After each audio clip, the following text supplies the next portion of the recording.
Amis internautes, bonjour. Nous avons le plaisir de vous retrouver dans ce programme de l'école du sabbat qui nous est là tout le sabbat matin. Donc, nous espérons qu'ils ont pu passer un très bon moment avec nous. Et juste avant que nous commencions par la prière, nous pouvons inviter pour suivre un chant.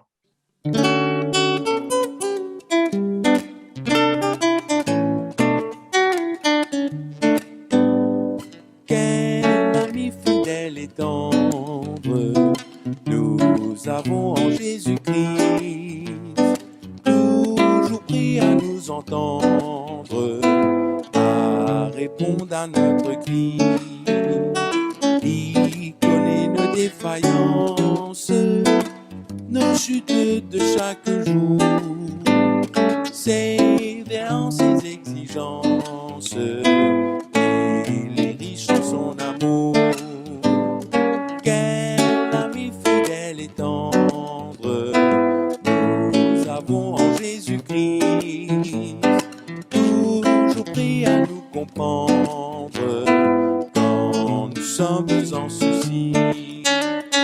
Disons-lui toutes nos craintes, ouvrons-lui tout notre cœur, bien de ses paroles saintes, nous rendons le vrai bonheur. Quel ami fidèle et tendre nous avons en Jésus-Christ, toujours prêt à nous défendre quand nous presse l'ennemi. Il nous suit dans la mêlée, nous entoure de ses bras, et c'est lui qui tient l'épée, il décide des combats. Quel ami fidèle et tendre nous avons en Jésus-Christ, toujours prêt à nous apprendre à vaincre en comptant sur lui. S'il nous voit vrais et sincères, à chercher la sainteté, il écoute nos prières et nous met en liberté. Quel ami fidèle et tendre nous avons en Jésus-Christ, bientôt il viendra nous prendre pour être au ciel avec lui. Suivons donc l'étroite voie en comptant sur son secours. Bientôt nous aurons la joie de vivre avec lui toujours. À nous prier, nous bon Dieu, nous papa, nous jetons merci pour ce privilège qui te accorde nous pour nous étudier la leçon de l'école du sabbat, la foi dans le cadre de l'Alliance. Nous prions que le Saint-Esprit guide nous et surtout nous prions toi pour que sa leçon-là aide chacun d'entre nous et surtout nous internautes afin qu'il soit capable de faire nous grandir dans la foi avec toi. Nous prions toi qui te aide nous par le Saint-Esprit au nom de Jésus. Amen. Amen. Amen. Voilà, chers amis, nous souhaitons la bienvenue dans ce panel de la leçon de l'école du sabbat. C'est vraiment une grande joie pour moi de vous retrouver, moi pas seul aujourd'hui. Moi, il y a mes deux frères qui sont avec moi.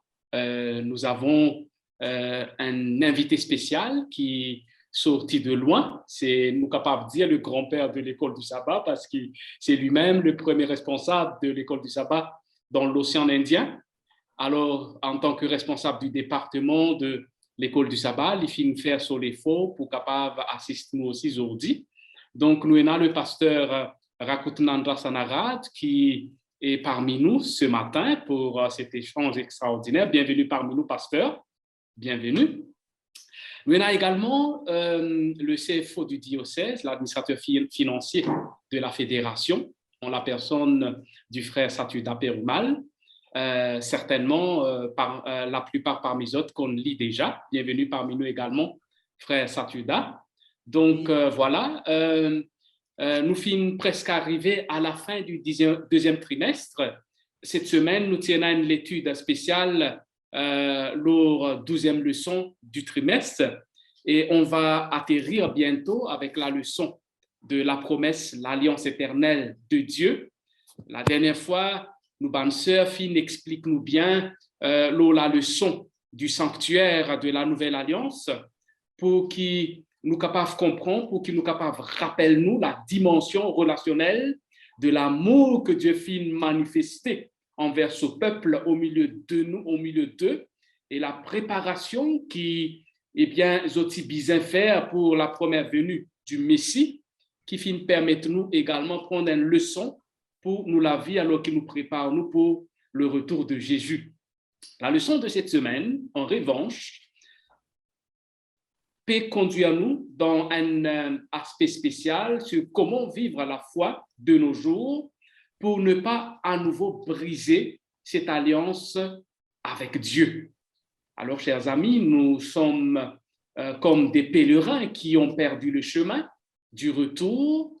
Quand nous disons depuis, eh bien, quand nous y étions, retourner dans nos patries et le chef du pays qui peut envoyer nous les instructions nécessaires comme l'itinéraire pour retourner, les outils pour nous équiper comme le GPS, les livres, les cartes, même l'énergie nécessaire pour qu'ils nous capables d'avoir une bonne compagnie par ce chemin de retour qui n'est pas facile, mais la destination sera certaine.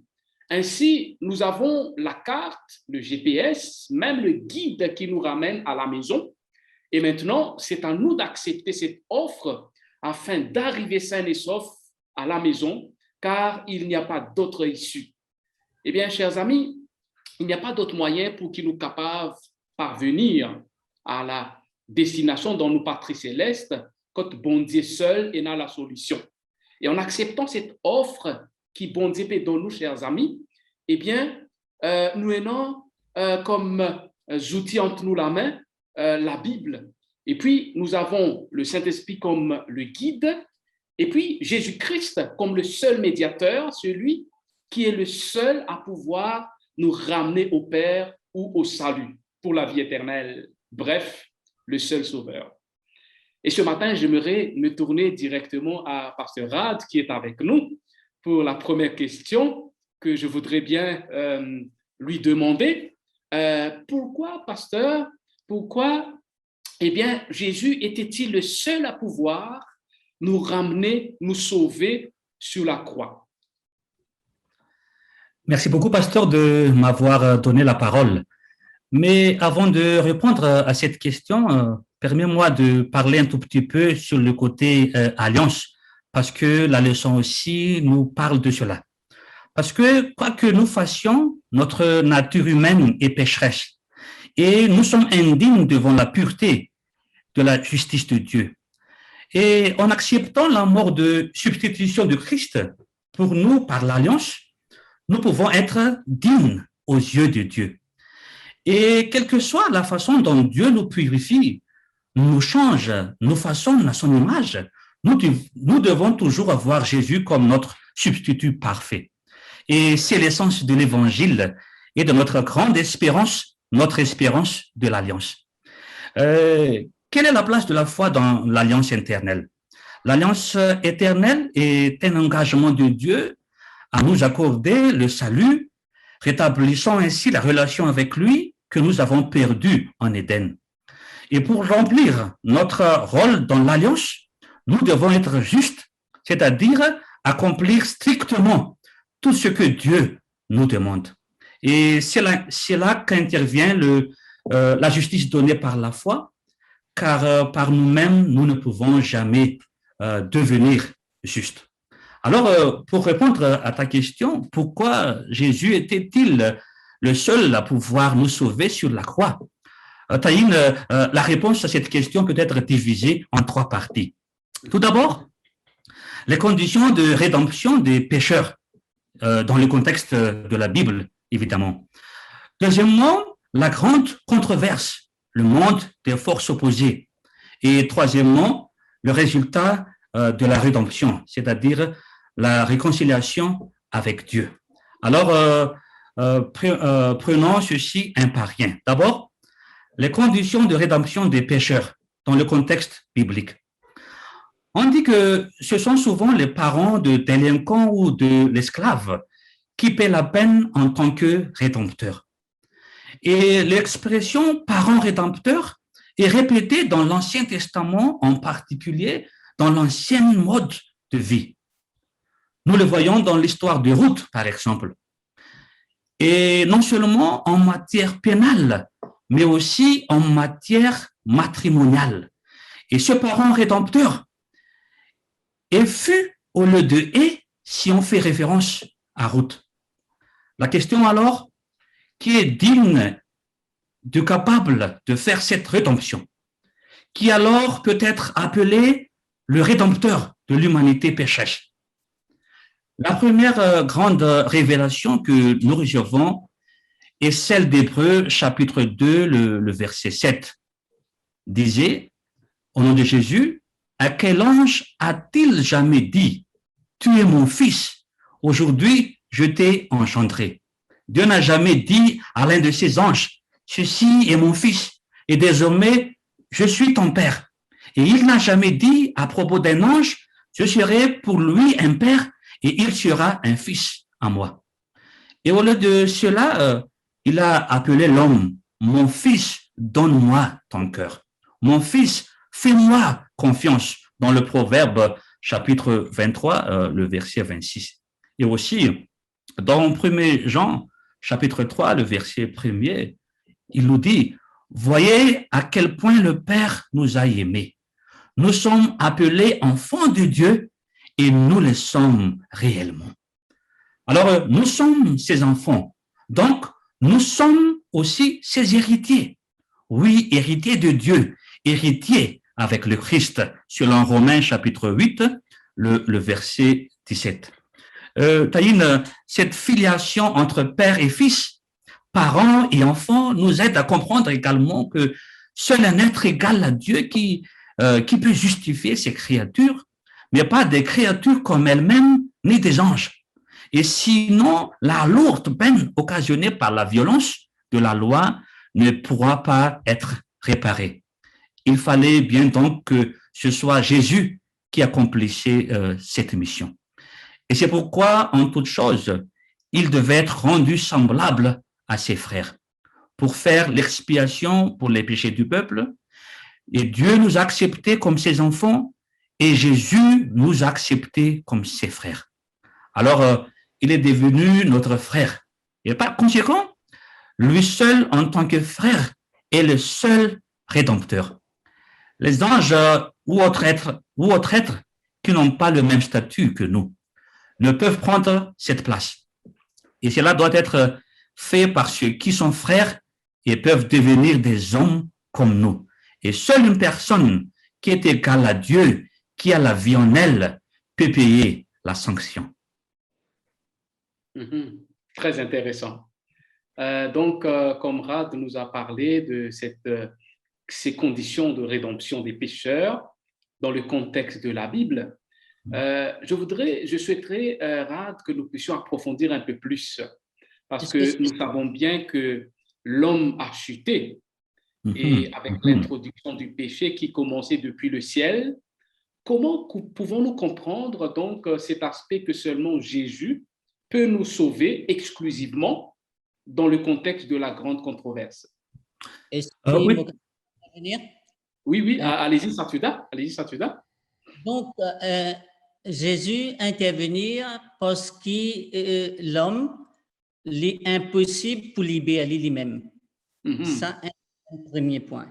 Et nous, l'humanité, nous devenons l'esclave du péché. Mais quand nous connaissons Jésus, Jésus sur l'incarnation, Jésus sur la vie sans péché, Jésus qui fait une mort pour nous à la croix, et le ministère Jésus dans le lieu céleste. Et tout cela libère-nous du péché. Tout cela vient pour cet esclavage esclavage de n'importe quelle addiction qui nous a.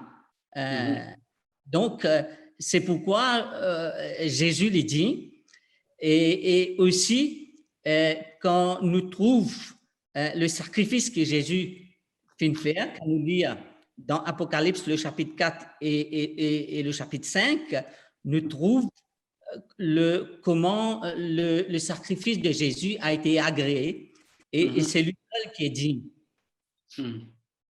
Voilà.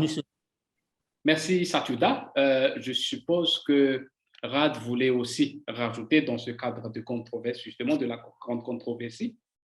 Oui, Taïn, lorsque nous regardons l'histoire des luttes de pouvoir ou des grands conflits, nous voyons qu'une bataille s'engagea dans les cieux. Michel et ses anges combattirent le dragon et celui-ci combattit contre eux avec ses anges. Nous voyons cela dans l'Apocalypse chapitre 12, le verset 7, qu'il est dit qu'un tiers des anges ont accepté la tromperie de Satan. Et le reste n'a rien à voir avec ce soulèvement, ne sait comment réagir. Et la rédemption de l'humanité fait partie de la preuve montrant à tout l'univers les conséquences néfastes du péché. Et cette rédemption ne peut être confiée à un ange troublé par la grande déception. Voici quelques phrases de la Bible qui est écrite dans Ézéchiel chapitre 22, le verset 30. Il disait que « J'ai cherché quelqu'un qui serait prêt à construire un mur d'enceinte ou prêt à se tenir sur la brèche des murailles pour défendre le pays et m'empêcher de la détruire, mais je n'ai pas trouvé personne. » Dans Ésaïe chapitre 59, le verset 16, il a dit que il a constaté que personne ne réagissait. Il s'est désolé que personne n'intervienne.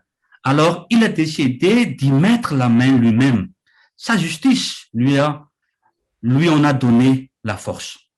C'est-à-dire, Dieu devait être intervenu pour nous sauver à cause de sa justice. Il n'était pas obligé de le faire, mais il ne voulait que personne ne périsse. Et pour montrer que son amour est plus fort que la mort. Intéressant. Effectivement, c'est vraiment intéressant de connaître que à travers le sacrifice de Jésus-Christ, le seul à pouvoir nous sauver, il veut atteindre pas seulement un groupe de personnes, mais il veut atteindre le monde entier. Et avant de rentrer, parce que la leçon nous parle aussi de la foi d'Abraham, j'aimerais que Sirad pouvait juste terminer avec cet aspect de pourquoi Jésus seul. Cette fois-ci, si tu peux partager avec nous dans le cadre du résultat de la rédemption par rapport à ce salut uniquement en Jésus. Merci. Puisque le but était de réconcilier l'homme avec Dieu, alors il est descendu pour réconcilier les hommes avec lui. Oui, Jésus est descendu pour nous réconcilier avec le Père. Comme Malachie, chapitre 3, le verset 4 disait que il réconciliera les pères avec leurs enfants et les enfants avec leurs pères. Ainsi, je n'aurai pas à venir détruire votre pays. Dans Luc, chapitre 1er, Taïn, le verset 16 et 17, il nous est dit que il ramènera plusieurs des fils d'Israël au Seigneur, leur Dieu. Il marchera devant Dieu avec l'esprit et la puissance d'Élie pour ramener les cœurs des pères vers les enfants et les rebelles à la sagesse des justes, afin de préparer au Seigneur un peuple bien disposé. Jésus a dit de Jean, comme Élie, il a dit que si vous voulez le comprendre, c'est lui qui est Élie qui devait venir. Dans Matthieu chapitre 11, le verset 13. Et c'est la mission d'Élie fut de réconcilier les enfants à ses parents. Et pour terminer ma partie, c'est avec l'esprit et la puissance d'Élie que Jean-Baptiste prépara le chemin au Seigneur et orienta le peuple vers la véritable sagesse. Il était le type de ceux qui vivront dans les derniers jours et recevront de Dieu la mission de présenter la vérité sacrée et de préparer la voie pour le second avènement du Christ. Pour terminer, donc, on peut dire que le résultat de la rédemption est donc la réconciliation de l'homme avec Dieu, les enfants à leur Père. Amen, amen. Nous sommes capables de trouver à travers sa leçon-là vraiment qui, bon Dieu, il compte en nous, d'un amour éternel, d'un amour inconditionnel. Mais souvent, des fois, il est un peu facile pour nous pour capable comment comprendre, comment vivre dans la foi. Et à cela, moi, j'ai envie tourne-moi un peu vers Saturda. Comment la foi d'Abraham capable aide-nous à comprendre notre part de responsabilité dans sa aspect d'alliance avec Dieu là, Saturda, si tu es capable répondre un peu, éclaircir-nous un peu dans ce sens. Pour répondre à la question, moi, je content prendre comme base un verset dans Galates, le chapitre 3, le verset 11. La parole de Dieu dit à nous, et que nul ne soit justifié devant Dieu par la loi, cela est évident, puisqu'il est dit, le juste vivra par la foi. Qui ça peut dire à nous? Cette notion de vivre par la foi, les ramène-nous à la justification par la foi, à l'opposé des œuvres de la loi. Et obéir à la loi pour obtenir le salut, c'est un dû, alors que la loi n'est pas sauve nous, il existe un précepteur qui amène nous, conduit nous vers Jésus. Alors que la foi, les comment dire, un véhicule qui permet nous saisir la justice de Dieu et que cette justice est capable de couvrir nous. Maintenant, pour nous répondre à la question concernant la foi d'Abraham, qu'est-ce qu'il y en a de particulier dans cette foi quand nous cause la foi d'Abraham? Quand nous connaissons qu'Abraham, bon Dieu appelé alors qu'il y en a 75 ans, c'est pas un jeune. Ouais. Il quitte Ur, et là, bon Dieu, quand il pétille en Ur, c'est un lieu civilisé. Il a tout le confort que tu étais. Et là, les poils à Charan, les poils, et puis il arrive là-bas, il a besoin à Canaan. Quand il arrive à Canaan, on finit dans la famine là-bas. Mais seulement, Abraham, comment tu appelles avant, il joue et a sa confiance. Donc, quand on cause la foi, nous cause confiance. Et tu as cette confiance en Dieu et il peut continuer, écoute ce qui bon Dieu fin d'y aller. Donc, la question qui nous capable pose nous, est-ce que nous la foi d'Abraham, c'est la foi qui montre nous qu'il y a un processus dynamique. Il n'est pas la foi morte, mais il y a la foi qui évolue. Et nous trouvons que la foi d'Abraham, quand il a commencé, ce n'est pas la perfection, c'est comme dire des enfants peuvent grandir. Et quand nous trouvons le côté positif et négatif concernant Abraham, nous trouvons que quand il est en Égypte, il poussait résoudre un problème par lui-même. Et nous trouvons qu'il y a aussi cette fragilité dans la vie d'Abraham.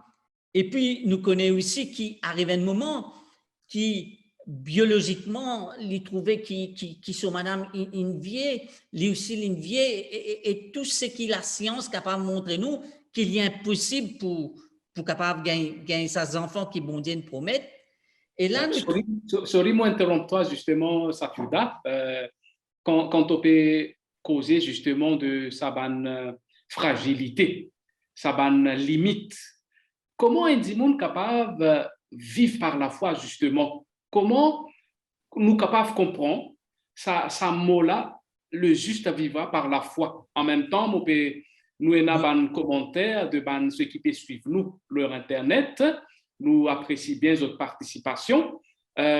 Si ça tu es capable d'approfondir un petit coup pour qu'ils nous comprennent mieux pour la pratique qui peut venir ensuite, mais déjà à travers la vie d'Abraham, mais juste à vivre par la foi. Comment nous comprenons ça, Satyuda? Donc, comment on dit, la foi, c'est un véhicule comment dire, un véhicule qui amène nous saisir la justice. Et la foi, c'est pas vivre la foi, c'est pas quelque chose qui nous vive dans un moment. Ça est capable et quelque chose de toute une vie pour nous grandir dans la foi. Il n'est pas juste un moment de notre vie. Donc, on nous trouve Abraham et une deuxième petite chose aussi, arrive un moment, ce madame, il trouvait une vieille, il dit, allez, elle vers la servante, là-bas, qu'il faut la promesse pour réaliser.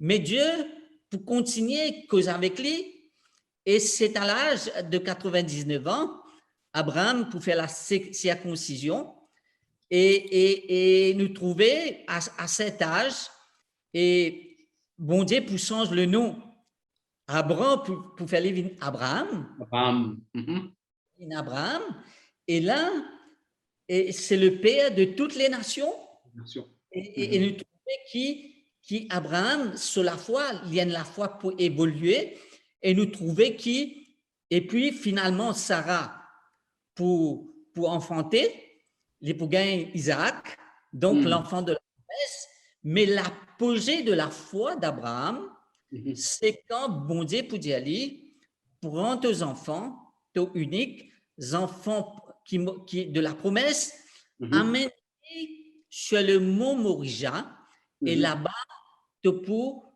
immoler. Et ne pas oublier qu'Abraham, il bien âgé, et là, celle chose qui Abraham peut cramponner sur la foi, c'est qu'il mettait en Dieu, il peut penser qu'il bon Dieu pour ressusciter Isaac. Donc, cette foi, c'est la foi qui fait grandir pour Abraham. C'est la foi, quand nous cause la foi, nous cause confiance qu'Abraham il mettait en Dieu. La question qui nous est capable de poser, nous, et nous capable de poser dans Internet aussi, quel est le degré de notre confiance qui nous est en notre Dieu? Est-ce que nous confiance est une confiance absolue, quelles que soient les circonstances de notre vie? Et la Bible montre-nous, par exemple, les 3 Hébreux devant la fournaise ardente. Donc, c'est une foi en action, c'est la foi qui transcendait, c'est la foi qui parfois difficile, un choix difficile pour prendre, mais cette confiance est totale en Dieu. Quand nous cause la foi d'Abraham, c'est cette foi totale en Dieu quand l'épée prend ce seul, ce unique pour amener sur le mot Morija. Amen. Gloire à Dieu. Amen. Peut-être, moi, on a juste une dernière question avec toi, Satyuda, bien entendu, avec nous, comme internautes qui peuvent suivre nous aussi en direct. C'est comment nous peut causer la foi, c'est facile à dire, mais en même temps, il y a un autre dimoun aussi qui peut causer, besoin croire seulement, nous pas besoin suivre la loi bon Dieu. Comment nous expliquer la place de la loi dans sa aspect de la foi là, avant qu'il nous rentre dans partie pratique, juste quelques mots, s'il te plaît. Dans le livre vers Jésus, et Ellen White peut dire, l'obéissance est le fruit de la foi. La foi. L'obéissance est le fruit de la foi.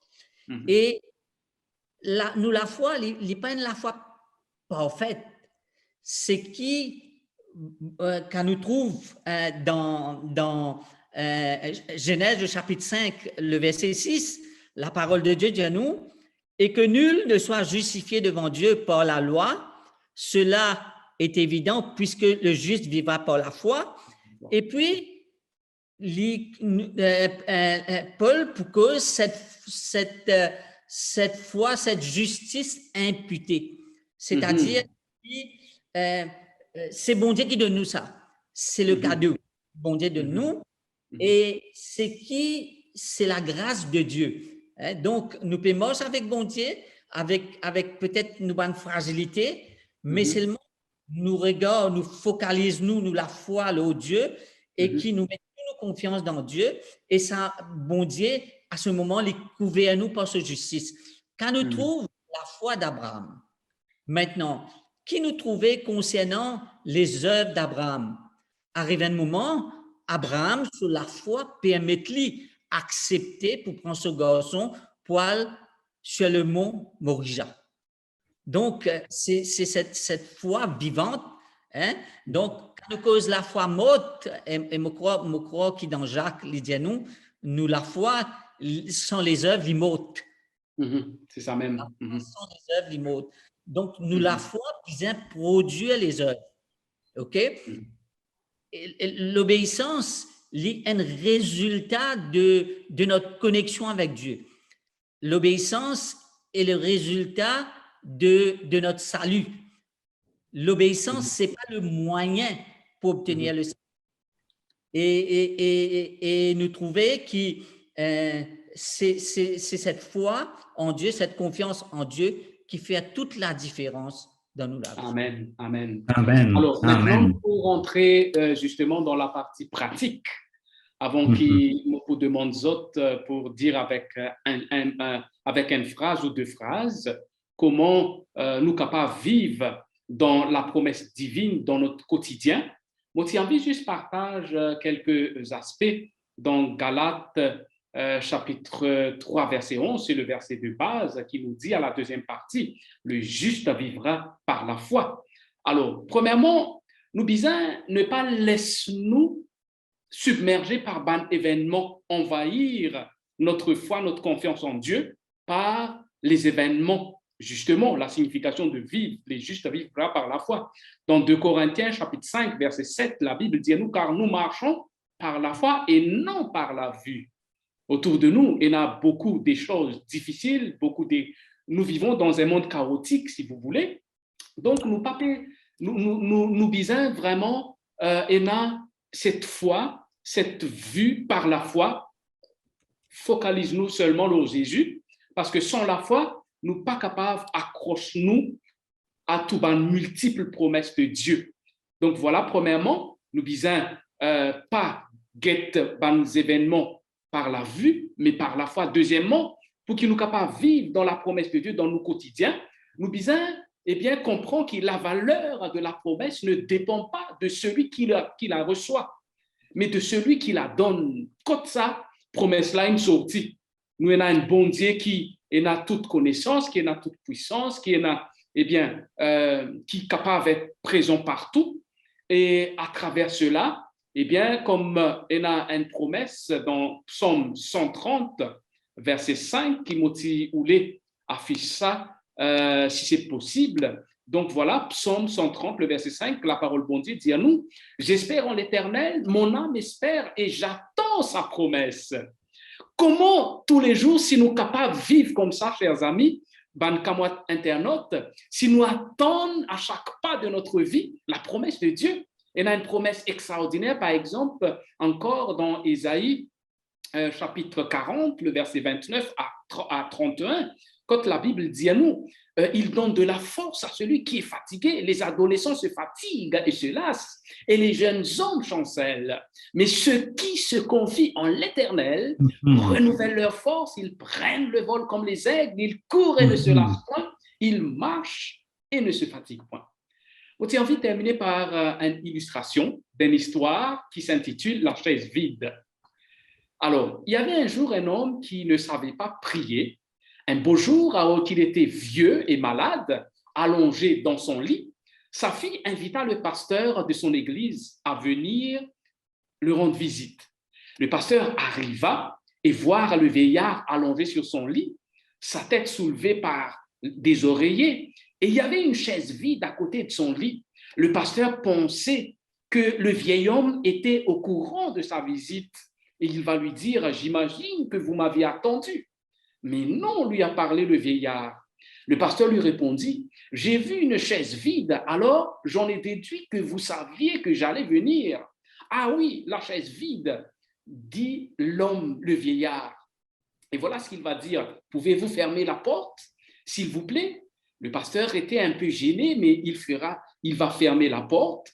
Et voilà, le vieillard va commencer à dire, je n'avais jamais dit cela à personne, même à ma fille, mais durant toute ma vie, je n'ai jamais su comment prier. À l'église, j'avais l'habitude d'écouter le pasteur parler de la prière, mais cela me passait au-dessus de la tête. Et j'ai abandonné toute tentative de prière jusqu'au jour où mon ami m'a dit, il y a 4 ans de cela, Jean, la prière, c'est simple. C'est une question d'avoir une conversation avec le Seigneur. Voici ce que je te conseille. Assieds-toi sur une chaise et place une chaise vide en face de toi. Et tends ta foi, vois Jésus assis sur cette chaise vide. Ce n'est pas effrayant ou étrange, mais parce qu'il fait cette promesse, je serai avec vous tous les jours. Puis, parle avec lui de la manière dont tu fais avec moi en ce moment. Alors, j'ai essayé et j'ai tellement aimé ça. Et maintenant, je lui parle quelques heures par jour. Je fais très attention car ma fille, si elle me voyait parler à une chaise vide, elle m'enverrait à la maison des fous. Le pasteur fut si profondément touché qu'il encouragea le vieil homme à continuer son voyage de cette façon. Alors le pasteur pria avec lui fit l'onction d'huile et le quitta pour aller à l'église. 2 jours plus tard, la fille du vieil homme appela le pasteur pour lui dire que son père était mort dans l'après-midi. Le pasteur demanda, est-il mort en paix? Oui, lorsque je suis sorti vers 2 heures, il me demandait de s'approcher de lui, puis il me dit qu'il m'aimait. Il m'a souri et il m'embrassait. Je suis revenu 1 heure plus tard, je l'ai trouvé mort, assis, sans vie. Elle continue à dire, il y avait quelque chose d'étrange à sa mort, pasteur. Apparemment, juste avant de mourir, mon père s'est penché et a appuyé sa tête sur la chaise vide près de son lit. Que pensez-vous de cela, pasteur? Le pasteur lui répondit en essuyant les larmes sur ses yeux. J'aimerais tellement qu'on puisse tous partir de cette manière. Chers amis, nous avons tout pour pouvoir retourner à la maison, pour pouvoir retrouver le paradis, la vie éternelle qui nous perdit malheureusement depuis le péché. Et nous capables dès maintenant vivre par l'expérience de la foi tous les jours dans notre quotidien. Moi, j'ai envie d'écouter Satuda et Rad avec un petit mot, comment un aspect pratique, comme nous avons l'habitude, la coutume dans notre leçon avant qu'il nous termine, comment nous sommes capables vraiment mettre en pratique cette leçon dans la vie d'aujourd'hui. Pour moi, personnellement, Taïn, il faut que chacun de nous pense comme ceci. Puisque Dieu a fait tout pour la réconciliation de l'homme avec Dieu, alors que c'est nous qui avons péché, je pense que c'est le moment de revenir à Dieu, de mettre toutes nos vies entre ses mains. Amen, amen. Merci Rad. Maintenant, Satuda. Donc, moi, me dire le tout de Dieu. Le tout de Dieu, c'est que le salut est gratuit, mais le prix qu'il finit payer, est très, très cher. Le prix qu'il finit payer, c'est au prix de la vie de Jésus. Donc, il y a ce disant pour moi. Amen. Amen. Maintenant, mon tout, pour moi, c'est qui me mettre ma confiance continuellement en Jésus, dans mon bon Dieu, quotidiennement, et le temps qui me passe avec lui aussi pour déterminer la vie. Donc, moi, le moyen chaque jour pour nourrir moi de la parole de Dieu. Nous avons aussi le moyen pour passer le temps pour causer avec bon Dieu et pour écouter bon Dieu qui dit à nous. Et ne pas oublier aussi, chaque matin, nous réclamons le Saint-Esprit. Pour qui le baptême du Saint-Esprit. Le baptême du Saint-Esprit, c'est là que nous sommes capables de faire face à une situation difficile et que nous la foi, nous confiance, les points de confiance, les pour une confiance totale en Dieu. Et c'est cela qui Amen. fait la différence. Amen. Amen. De ce, nous invite nos bonnes amis l'Internet pour terminer par la prière. Je vais prononcer un mot de prière. Prions. Éternel, notre Dieu, nous voulons te louer, te glorifier pour ton amour, pour ta grâce. Merci Seigneur pour ce moment béni que tu nous permets-nous approfondir sur ta parole. Aide-nous Seigneur à avoir confiance en toi. Aide-nous à marcher avec toi. Aide-nous à vivre dans notre quotidien la foi afin qu'il nous capable marcher non pas par la vue, mais par la foi. Bénis tous les enfants, ton peuple qui peut suivre ce programme-là, afin qu'il nous capable de mettre en pratique sa leçon-là par le nom de Jésus. Nous prions toi. Amen. Amen. Amen. Chers amis, notre leçon, il prend fin déjà. Nous remercions nos bons amis ici, Rad et Satuta, pour nous permettre de faire ce débat extraordinaire-là. Donc, pour la leçon de la semaine prochaine, ce sera 13e leçon, pas oublier. Le titre, ce sera « La vie dans le cadre de la nouvelle alliance ». Sa leçon-là peut conduire nous toujours dans un aspect pratique. Donc, moi, encourage autres, pas oublier faire la leçon et nous donne autres rendez-vous sabbat prochain. Sinon, moi, rappelle autres qu'à 10h, le culte d'adoration, le service d'adoration pour commencer, dans quelques minutes, bien sûr. Et puis, nous faire une salutation à tous nos bonnes camarades qui peuvent suivre nous, bonnes camarades, internautes, qui bon Dieu bénisse autres. Très bon sabbat. Au revoir.